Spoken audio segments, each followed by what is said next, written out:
You're listening to The Voluntary Life, where you can hear ideas for finding freedom in an unfree world. Visit thevoluntarylife.com to connect with the show and hear all past episodes. Here's your host, Jake. Hi everyone, it's Jake here. Welcome to The Voluntary Life.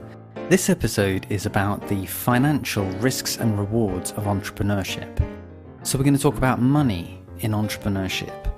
And at a more general level, what is the role of thinking about money in entrepreneurship? And specifically, I want to look at some statistics on the financial risks and some about the financial rewards, and talk about how to think about these numbers and what they mean for you if you're interested in being an entrepreneur or if you're already running your own business. So let's start by looking at some interesting statistics about the financial risks in entrepreneurship. First of all, there's just the risk of overall survival. What is the likelihood that when you start a new business, it's still going to be trading after the first year or after the first few years? And there are many different numbers that are thrown around about this. The most well-researched ones that I've found, and I'll put a link in the show notes to this, are based on American statistics for the average lifespan of new companies. And the numbers are pretty harsh. So according to that data, 1/5 of startups die within the first year, and more than 50% are no longer in operation after 5 years. So that's an attrition rate of 20% in the first year and more than half after 5 years. So that's just a basic existence risk. Will you still be trading? What about the amount of money that you're going to make? Well, again, here, the data is pretty tough too.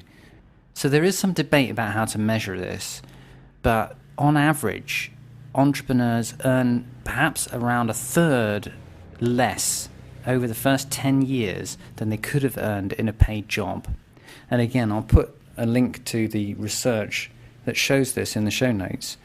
Now, that one I think might not be that surprising to some people. When you start a business, you're not paying yourself in the beginning, and you're kind of investing in getting the business started up.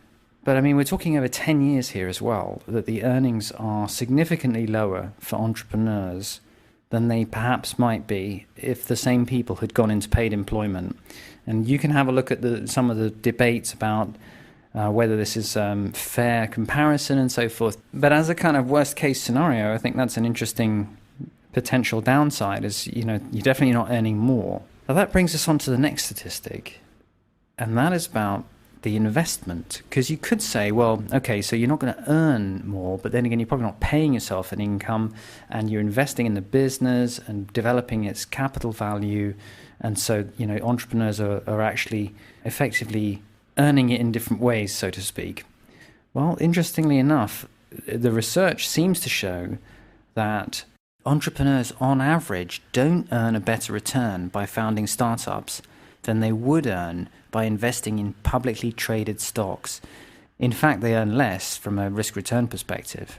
So those are some pretty harsh numbers. The majority are going out of business within the first 5 years. The entrepreneurs themselves are earning 1/3 less than they may have done in paid employment. And even in terms of as an investment, statistically, on average, they're not earning more than they would have done if they just invested their money in publicly traded stocks. I'm not saying that these numbers are the best that we'll ever have, and I think there's some debates about how you can measure these things, and I haven't looked in enough detail to be able to really take them apart. But I would say that they're pretty harsh, whichever way you look at it. And I think that's an important thing to think about. How do we respond to that when thinking about whether to do entrepreneurship and what the opportunity represents? Now, just to give the other side of the coin to that, I think it's demonstrably true that entrepreneurship is the best way to achieve financial freedom, or to make your fortune in our day and age. And that is also borne out in the statistics. So again, looking at American data, the majority of affluent people are self-made entrepreneurs. Entrepreneurs make up less than 20% of the workforce in America, but account for 66% of the millionaires. and 80% of them are self-made. They're first-generation wealth holders. Out of the richest 1% of Americans, more than 9 in 10 are entrepreneurs who made their own fortunes. And that comes from Thomas Stanley's book, The Millionaire Next Door. So we're dealing with a profile where you've got a low overall survival rate and high risks involved in entrepreneurship. But the people who are financially making it, if you like, in our society are predominantly entrepreneurs. So what do we make of these statistics? There's a potentially high reward financially, but there's also a high financial risk. Well, I would be really interested to hear what your thoughts about this are. I'll give you my perspective on it. I think looking at the financial risk in entrepreneurship is a very clear reminder of how important it is to have intrinsic motivations for doing entrepreneurship. Because if you are doing entrepreneurship for the extrinsic motivation of fame and fortune, if you like, of being one of the kind of rock star entrepreneurs, you're setting yourself up for a huge amount of frustration, let alone the risk that we've just talked about. It is just so hard. So for me, the financial risks really are a reminder that it's really important to do entrepreneurship because you find it fulfilling, and to do it for the intrinsic motivations and intrinsic rewards that it can give you. And those intrinsic motivations are talked about very well in Dan Pink's book, Drive. And he describes the 3 types of intrinsic motivation. The first is purpose, the sense that you are doing something that is meaningful to you, that you want to start a business because you want to see the product or service that you're making provided in the world to make people's lives better, to actually help people and to make a difference. And that is a really important motivation that gives you fulfillment in the face of all of the risks that you still have to take in order to achieve that. The second intrinsic motivation is for the sense of freedom and autonomy that entrepreneurship provides.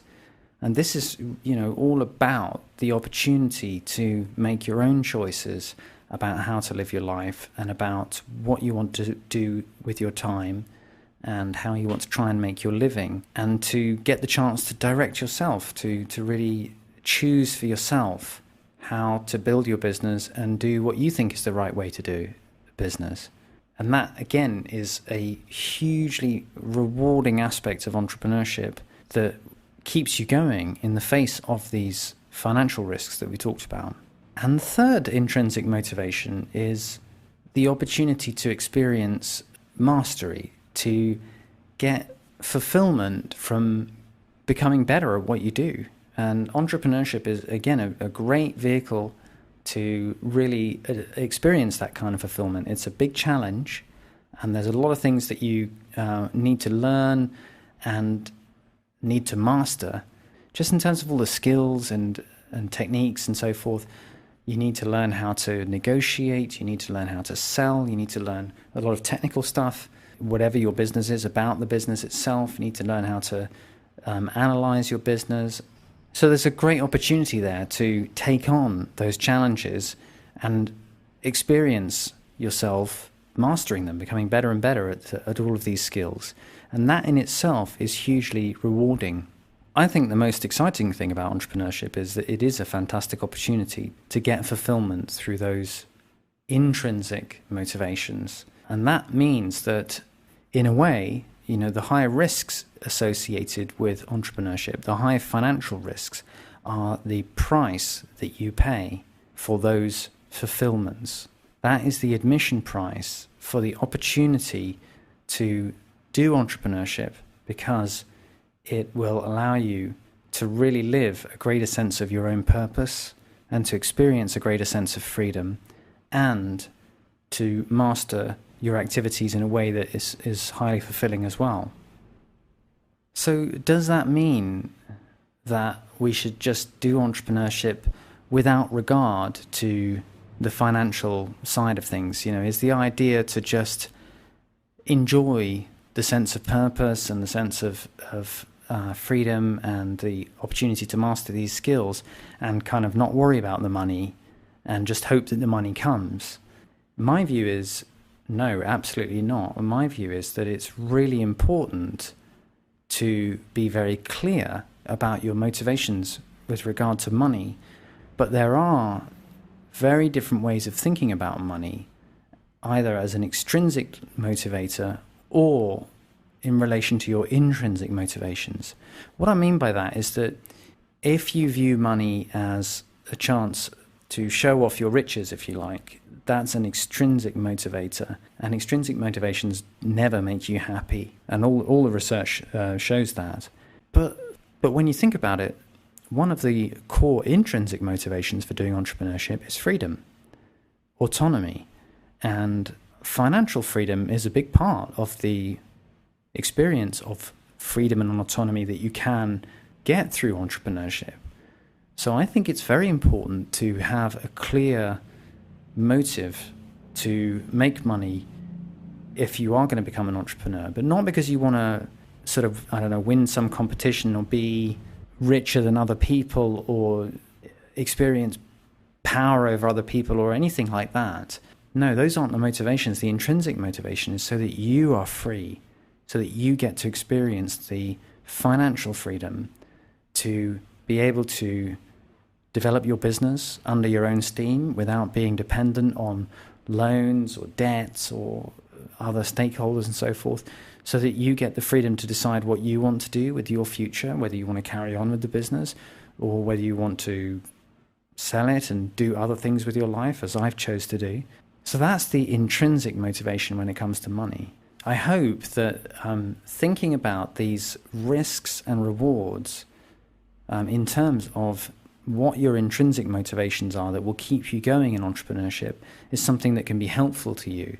And I'm really, really curious and interested to hear what your experiences are. What are your thoughts when it comes to the financial risks of entrepreneurship and the financial rewards? How do you think about money, and how do you see it fitting in to the experience of entrepreneurship for you as an entrepreneur? I'd love to hear your thoughts and any feedback that you have on the ideas that I've expressed as well. Thank you so much for listening. Thank you for listening to The Voluntary Life. If you have feedback about the show, please email jake@thevoluntarylife.com. If you enjoyed this program, please share the podcast with your friends or click the donate button on thevoluntarylife.com.